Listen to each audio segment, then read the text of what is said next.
bienvenue dans Génération République, l'émission qui, chaque mois, établit un trait d'union entre les jeunes générations et leur monde de demain. Ce mois-ci, nous sommes venus ici à Montreuil, au lycée Jean Jaurès, à la rencontre d'étudiants en deuxième année de prépa littéraire.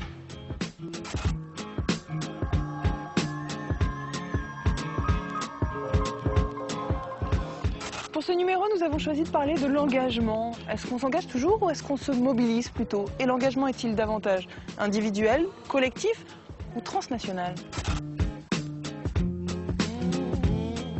Pour les éclairer, pour interagir avec les jeunes, ce mois-ci, notre invité, c'est Ronnie Broman de Médecins sans frontières. Allez, immersion!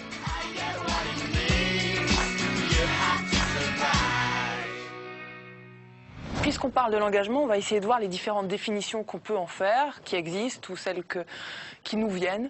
Alors moi, il y en a une que j'ai retenue, c'est celle du philosophe qui est Miguel Benassayag, qui dit « S'engager, c'est se sentir convoqué à agir ». Est-ce que c'est quelque chose qui vous parle, le fait de se sentir convoqué à agir, Hugo? L'engagement, enfin en tout cas pour moi, c'est plutôt quelque chose de personnel et qui justement se passe vis-à-vis de soi-même et vis-à-vis de ses propres convictions. Le fait de se sentir convoqué, j'ai l'impression que c'est plutôt une façon de se sentir obligé et obligé vis-à-vis d'autres gens. Donc je dirais que je suis pas d'accord avec ce Miguel. Comment tu t'appelles toi? Je m'appelle Basile. Salut. Bonjour. Ça te parle, Basile? Ouais, c'est-à-dire que quand on s'engage, on pense à une liberté d'action, mais ensuite, il ne faut pas penser à se ferrer dans un engagement et se ferrer dans quelque chose d'un petit peu trop... dogmatique. Oui, voilà, c'est ça. On peut s'engager tout en restant quand même libre et conscient qu'on peut aussi se retirer de son engagement, avoir d'autres... Moi, je veux bien réagir à ce qu'a dit Basile.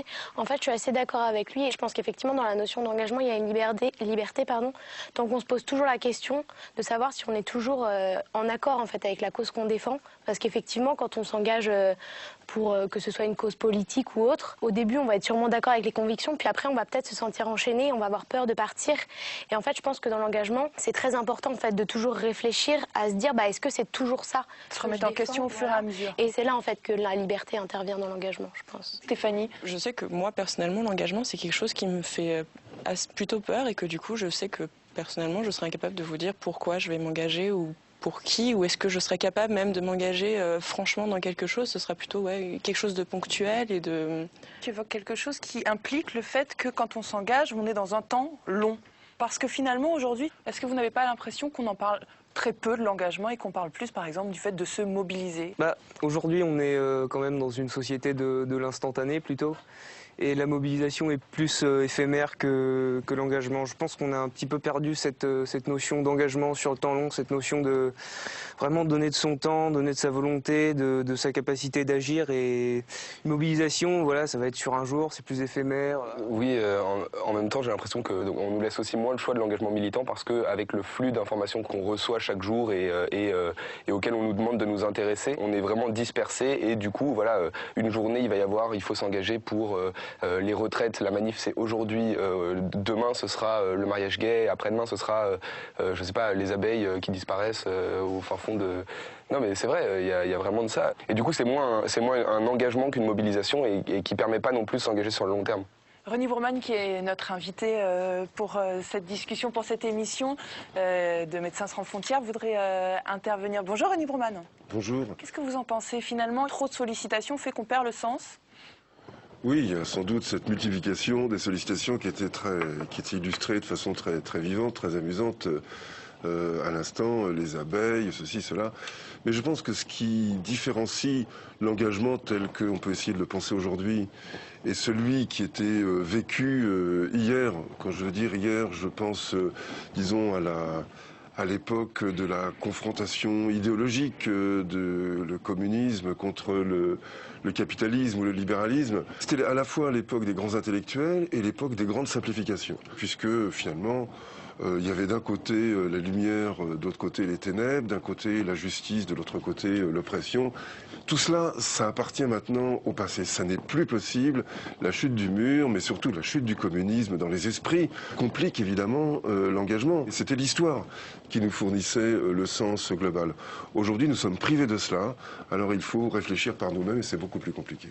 Je voudrais revenir effectivement sur ce qu'a dit René Brouman, parce que pour moi, effectivement, le fait qu'il y ait une grande complexité, qu'il y ait énormément de propositions qui soient faites, ça rend l'engagement plus compliqué. Et je pense qu'aujourd'hui, enfin peut-être que je parle seulement personnellement, mais nous les jeunes, on a un petit peu peur de l'avenir et du coup peur de l'engagement. Bah, écoute, on va continuer à parler justement de ce que tu dis, le rapport à l'avenir, le rapport à l'espoir, aux perspectives qui peuvent se dessiner devant nous. D'abord, je voudrais qu'on retrace rapidement dans un reportage les différentes étapes de l'engagement au travers de l'histoire, et ce, en gros, depuis la Révolution. On regarde, on en parle après. Il y a bien eu Voltaire, Diderot, Rousseau, mais outre ces quelques plumes individuelles appartenant au courant des Lumières qui égratignaient le roi, le véritable engagement politique du peuple naît avec la Révolution française en 1789. La notion d'engagement renvoie à un vocabulaire religieux, prononcer ses vœux, et un vocabulaire militaire, s'engager. Entre les deux, il y a, à partir de 1789, un espace qui est un espace public de débat, de confrontation idéologique, culturelle, politique. Et là, c'est la nouveauté. C'est une rupture parce que c'est le premier moment, historiquement, où des individus ordinaires, disons, ont été mobilisés en faveur d'une action. Formé en 1789, c'est avec le développement de la démocratie que l'engagement va s'organiser. En 1848, les clubs, ancêtres des partis politiques, en 1884, les syndicats et même les fameuses associations en 1901. Autre étape, l'État pousse à s'engager par patriotisme. En 1914 d'abord, dans les tranchées, en 1939 ensuite, dans cette première partie du XXe siècle, l'engagement concerne les masses. Ce qui est nouveau dans les années 30, c'est que se constituent des organisations de masse qui vont au contact du plus grand nombre et qui tentent d'amener ce plus grand nombre à s'engager. Communisme, fascisme, Front populaire, des idéaux pour lesquels on s'engage dans l'espoir de transformer la société. Après 1945, en marge des mouvements, on retrouve des figures engagées telles que Jean-Paul Sartre, Albert Camus ou Hannah Arendt. Tous les grands changements sociaux, les changements institutionnels, mais aussi les changements dans les conditions de vie, c'est le produit de l'engagement collectif des individus, d'un engagement syndical et politique. Mais la désillusion arrive avec la crise des années 80. Tout le cadre social autour duquel fonctionnait la société française est remis en question. Les horizons d'espoir deviennent plus flous. Tout cela déconcerte, désenchante et peut-être donc désengage.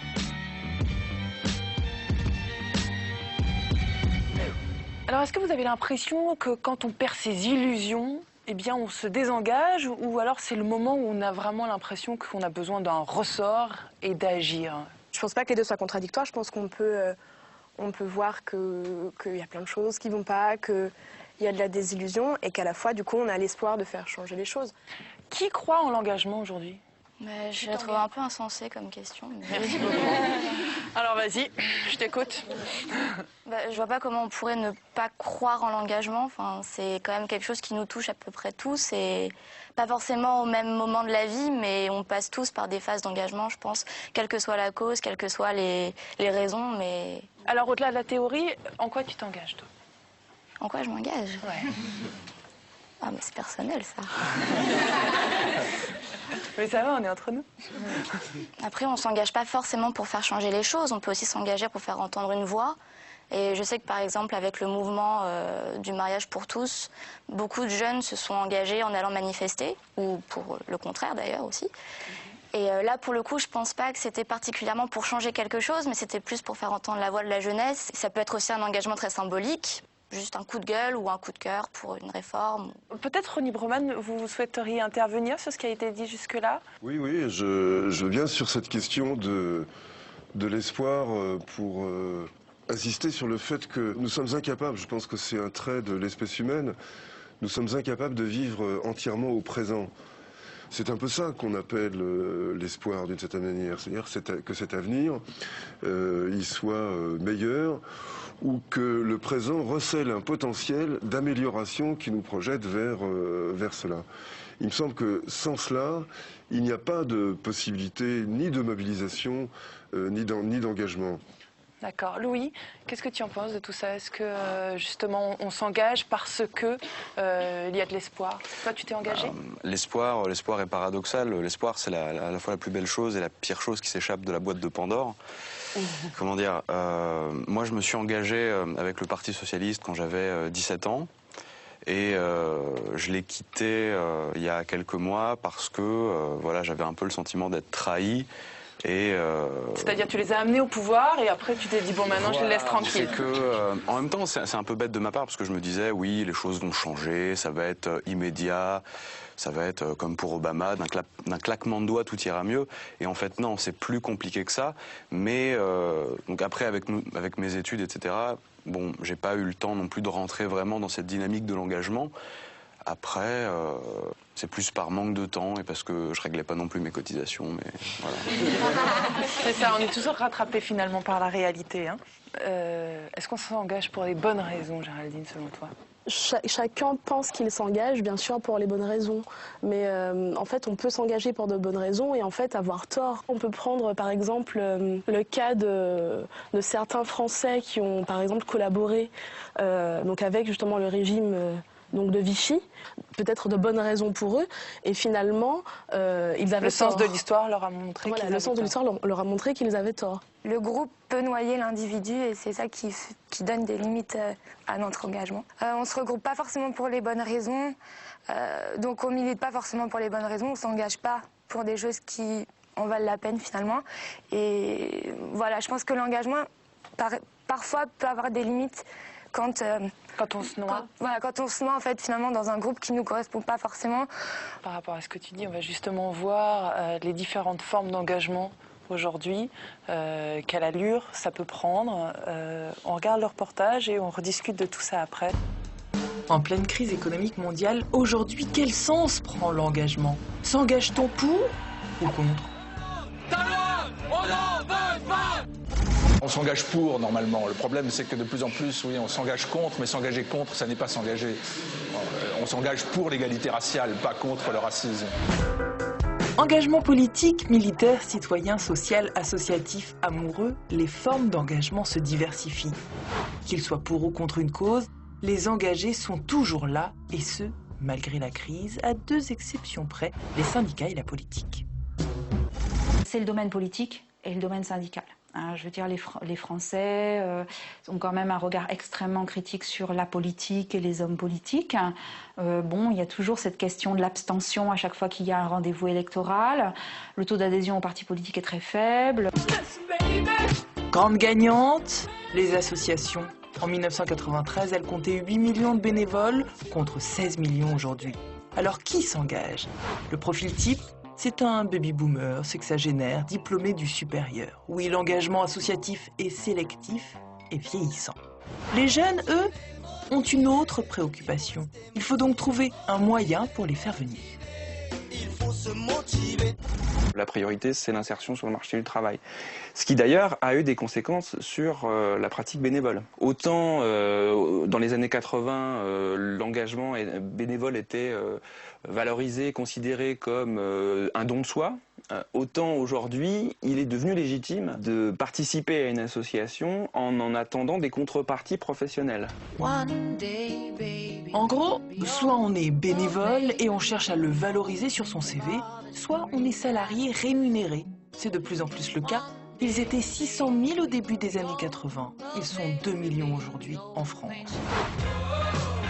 Donc, selon vous, est-ce qu'il existe encore une forme d'engagement répondant à la seule logique du don de soi?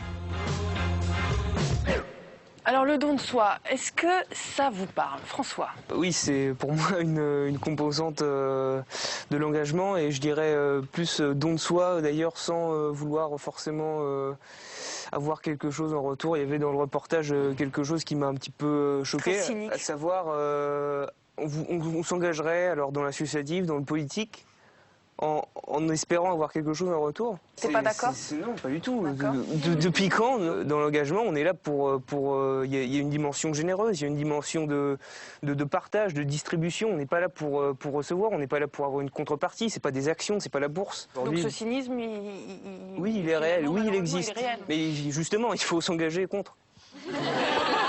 Et pas seulement contre, comme ça a été dit dans le reportage, mais s'engager pour que ce cynisme disparaisse. Louise, le don de soi, comme ça, et ce que dit François. Moi, je trouve qu'à partir du moment où on s'engage, on attend quand même d'avoir une satisfaction de cet engagement. Après, je pense que l'engagement, c'est un don de soi et ça donne aussi la sensation d'exister. Je pense que justement, c'est beaucoup plus ces petites associations, comme les Restos du Cœur, par exemple, qui vont nous faire exister que les engagements politiques qui sont maintenant, comme il est dit dans le reportage, plus délaissés en fait. Et Louis, toi qui a milité, oui, voilà. Est-ce que tu as l'impression que c'était du don de soi? Justement, j'aimerais revenir sur cette distinction et je trouve que Louise a parfaitement raison. Quand j'étais engagé au PS, au bout d'un moment, j'ai très bien compris que si au fond je quittais le PS, ça n'allait strictement rien changer. La machine politique que sont les partis aujourd'hui peuvent très bien marcher sans moi. Aucun problème. Par contre, si demain, moi, je rejoins les Restos du Cœur, je sais que je pourrais aider et faire du concret. C'est-à-dire, je sais que ça va servir des vrais gens, donner du concret. Moi, je me sens un peu réservé par rapport à ce qui est dit, mais pas tellement sur le contenu, mais les mots qui sont utilisés, en particulier le don de soi. Ce vocabulaire un peu solennel ou grandiose ne me plaît pas. Et je le rattache aussi à ce que nous avons entendu de la part des historiens qui nous rappelaient que l'engagement, initialement, c'est un engagement militaire ou religieux.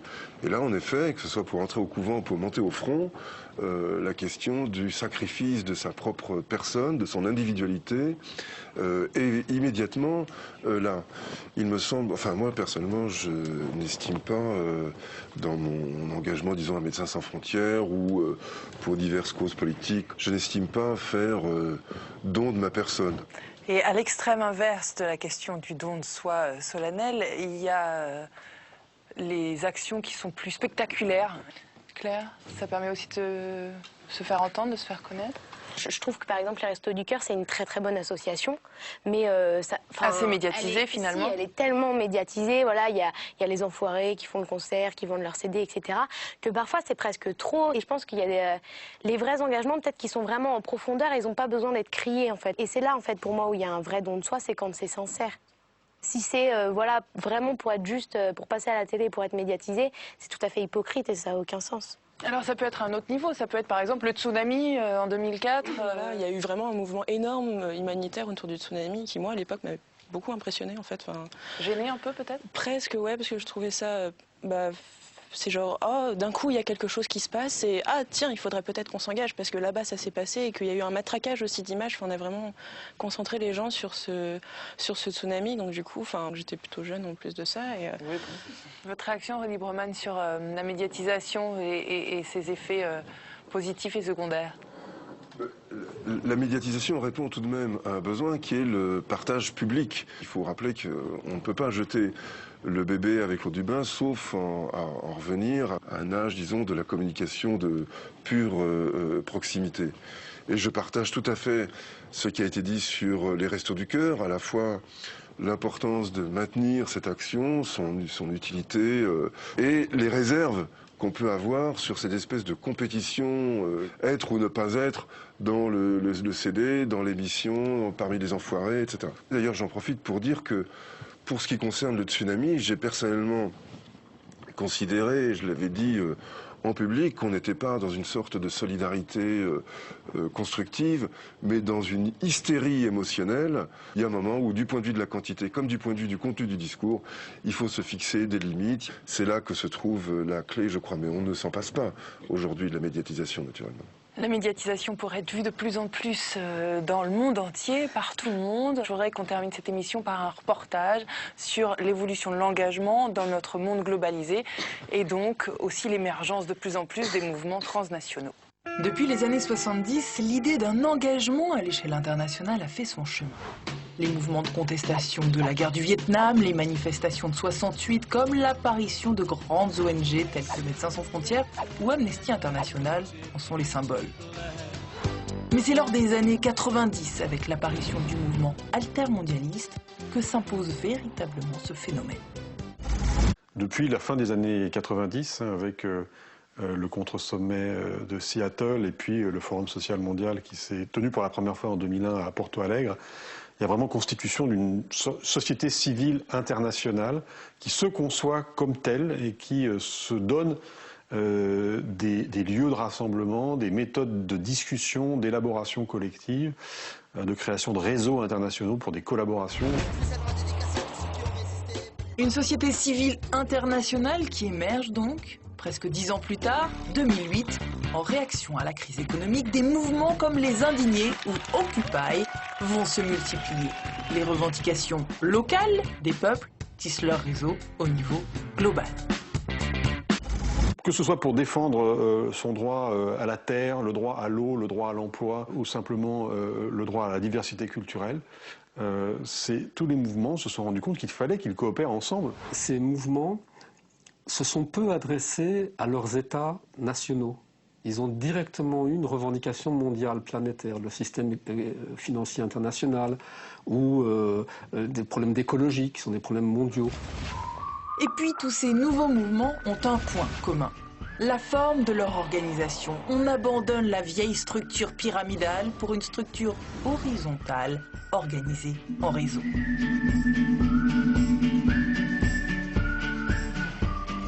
Ce sont des formes de réseaux souples qui fonctionnent beaucoup au consensus, où on cherche à trouver des points communs. On ne vote pratiquement jamais dans les réunions. Il y a tout un aspect d'organisation de la vie sur un mode égalitaire qui est assez neuf. Et aussi, c'est le caractère unanimiste de la revendication. Et donc, dans le slogan qui représente le mieux ce caractère, c'est « Nous sommes les 99%.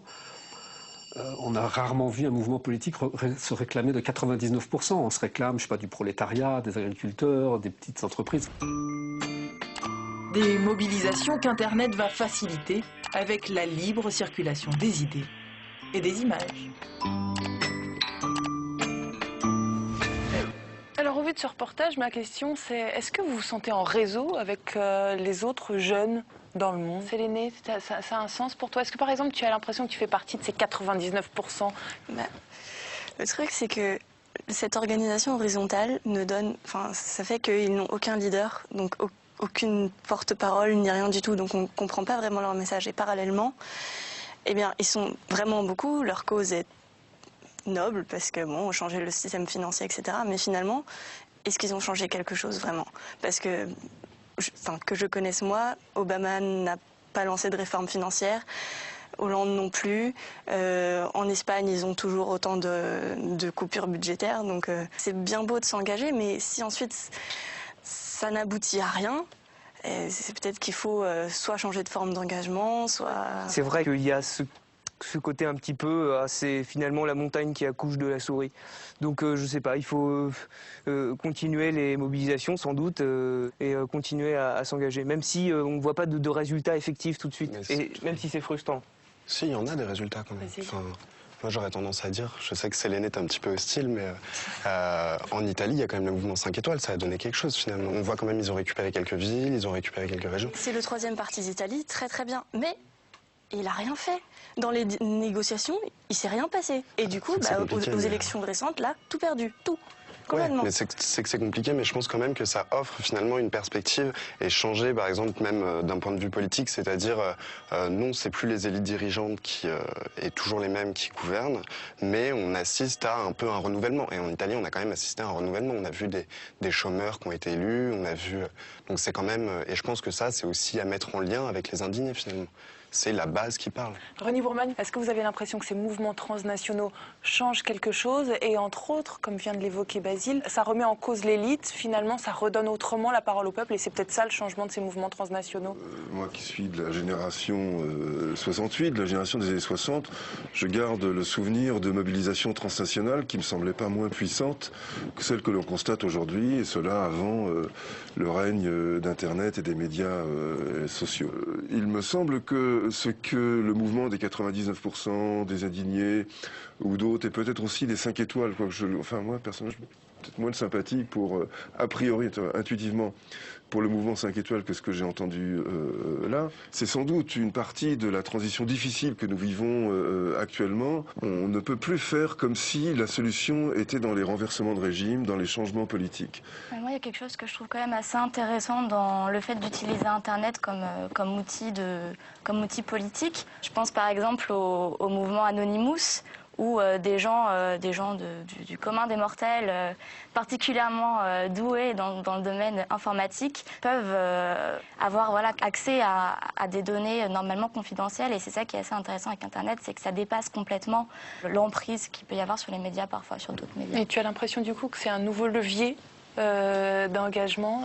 En tout cas, je pense que c'est quelque chose qu'il va falloir exploiter avec beaucoup d'intérêt. Ouais. Je pense qu'on peut tout à fait s'impliquer sur Internet, c'est transnational et on avait vu les effets que pouvait avoir ce réseau virtuel, notamment lors du printemps arabe, puisqu'il y avait beaucoup d'informations, beaucoup d'exhortations à la rébellion qui avait circulé sur Internet. Après, c'est vrai qu'il y a peut-être 30 ans, 40 ans, on avait moins de causes pour s'engager, on s'engageait plus profondément en elles. Et aujourd'hui, il y a une offre qui est incroyable et l'engagement est plus instantané. Je pense que Internet nous rappelle cette mutation qu'il y a eu dans l'engagement et qui est liée, je pense, à l'ère des technologies numériques. Eh bien, merci à chacun d'entre vous d'avoir bien voulu partager vos ressentis, vos connaissances, vos engagements, d'avoir discuté avec nous. Merci beaucoup, Ronnie Broman, d'avoir participé à cette émission. Et puis, à bientôt.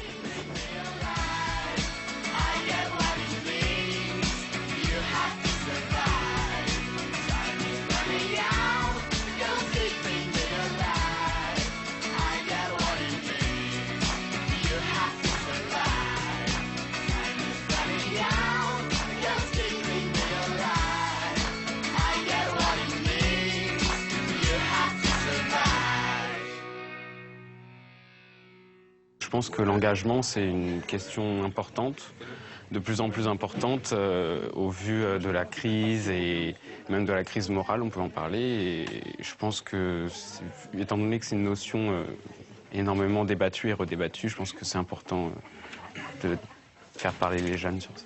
On est beaucoup confrontés à ça, mais sans en parler concrètement. Et donc, j'ai retiré quand même pas mal de choses et qui donnent à réfléchir. Savoir que ça va être vu, savoir qu'on va être vu par d'autres gens et que ça peut avoir un tout petit peu d'impact sur des gens devant leur télé, c'est quelque chose d'assez agréable.